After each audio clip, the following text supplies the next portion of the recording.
Receiving Jesus means receiving Jesus for who he is. Not who you say he is, but who he says he is. Not as, I love Piper, he said this, not as a peaceful coexistence in which he makes no truth claims. As though he can stay in the house as long as he doesn't play his music too loudly. Or as long as Jesus doesn't get in the way, I guess he can hang out for a while in the spare bedroom.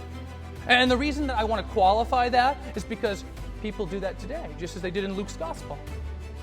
You go to Luke chapter 4:16, I'll paraphrase it, and in Luke 4:16, he's preaching in Nazareth, and it says the people received him gladly. They're like, oh man, this is great, I like this Jesus guy. And then you go to verse 22, and it says, all spoke well of him. They're like, yeah, he's awesome. Jesus, man, he says the most coolest things that come out of his mouth. And then a few verses later in Luke 4:28, it says all were filled with wrath, and they tried to throw him off a cliff and kill him.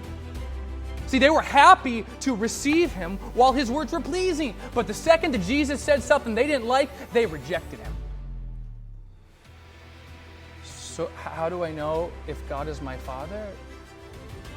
Because you believe and receive Jesus, and you receive him for who he is, not who you want him to be. You receive him for who he is, or not at all, because you don't get to make up your own version of Jesus.